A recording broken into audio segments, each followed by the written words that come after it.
Oi gente, mais um vídeo para o canal e hoje eu vou falar sobre a Revolução do Porto e o Primeiro Reinado. A Revolução do Porto aconteceu em Portugal em 1820. Foi uma revolução pedindo a volta do imperador, o Dom João VI. Eles estavam insatisfeitos. Quando a coroa portuguesa veio para o Brasil, Portugal ficou meio que abandonado lá. E quando o Napoleão perde a guerra, eles começam a exigir a volta da coroa portuguesa. E o Dom João VI não queria ir. E eles fizeram essa revolução em 1820, conhecida como Revolução do Porto.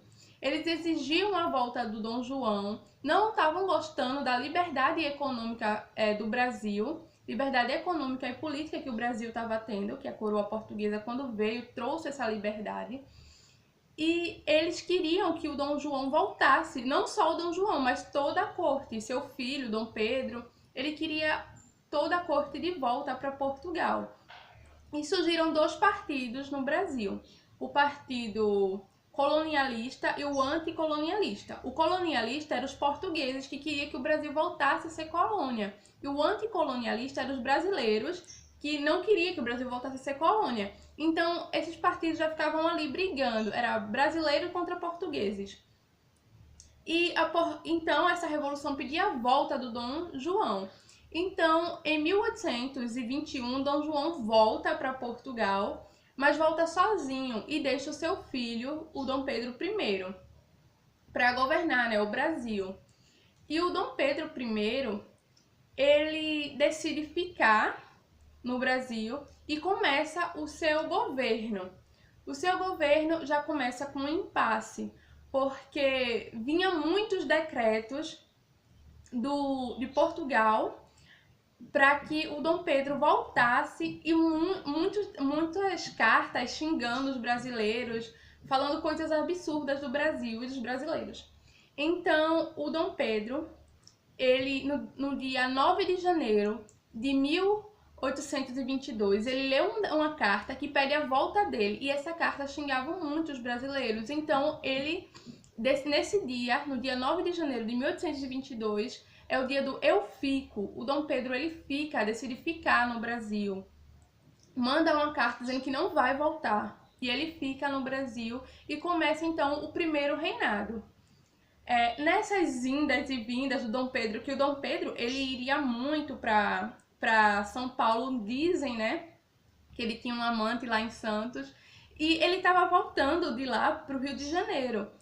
E o mensageiro entregou uma carta a ele, e nessa carta os portugueses xingavam muito os brasileiros. Então o Dom Pedro, ele simplesmente ali nas margens do rio Ipiranga, ele decide dar o grito de independência. E o Brasil, naquele mês de setembro, passa a ser independente. A Câmara Popular participou? Não, a Câmara Popular ela não participa. Ela, na verdade, ela nem sabia que o Brasil estava se tornando independente naquele momento. Então, tem o grito de independência, tem o dia do eu fico, depois vem a independência do Brasil. E aí, o Dom Pedro I, ele cria o Cumpra-se. O que era o Cumpra-se? Era simplesmente uma lei que ele criou, que toda carta, todo decreto que viesse de Portugal para o Brasil teria que passar por ele. E as leis vindas de lá só valeria aqui se ele assinasse. Então, isso foi o Cumpra-se.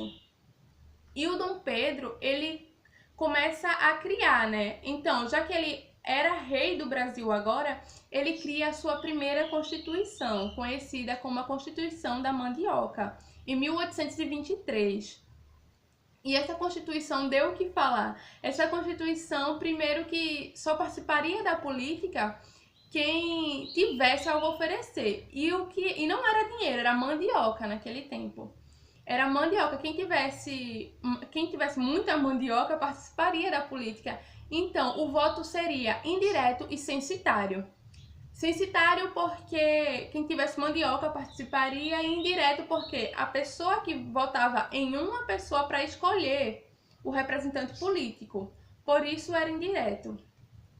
E essa Constituição meio que não dá muito certo, porque tinha 3 grupos políticos no Brasil, que eram os liberais, que queria a descentralização política, econômica. Tinha os bonifácios, que eram os moderadores, eles queriam a centralização política. E tinha os absolutistas, que eles queriam simplesmente a volta da colônia, queria que o Brasil voltasse a ser colônia, formado mais por portugueses, os absolutistas. E os liberais, que eram os brasileiros, né, queria a descentralização.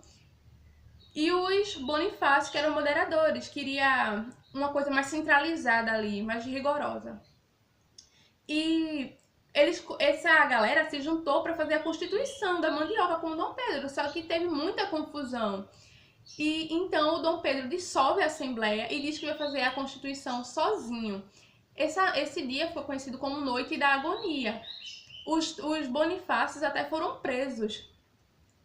Então o Dom Pedro decide fazer a Constituição sozinho e no ano seguinte, em 1824, ele cria uma Constituição ortogada, que era uma Constituição mais autoritária e centralizada.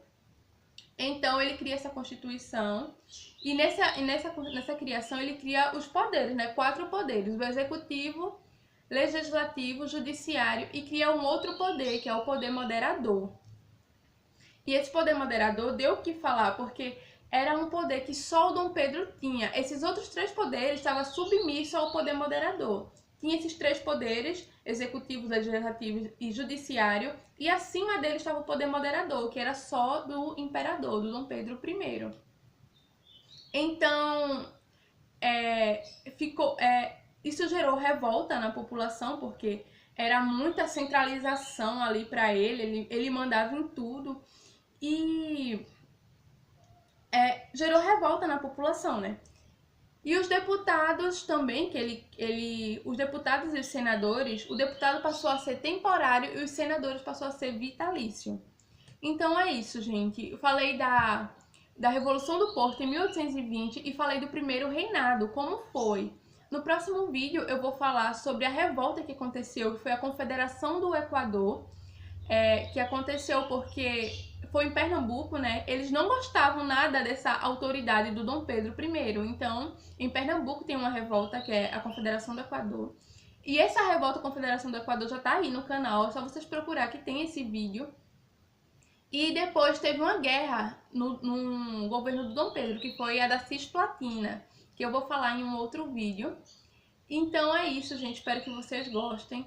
E lembrando que a Portugal não aceitou a independência do Brasil assim, tão fácil. Portugal ele só vinha aceitar a independência do Brasil em 1825, quando o Brasil pagou uma indenização de 20 milhões de libras.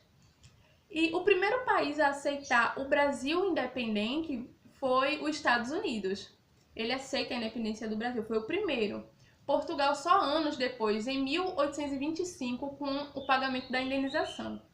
Espero que vocês estejam entendendo. Eu falei da Revolução do Porto e Primeiro Reinado.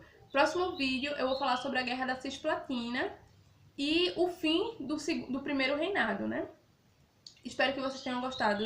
Se vocês gostou, comenta, compartilha, curte, ajuda o canal a crescer, por favor.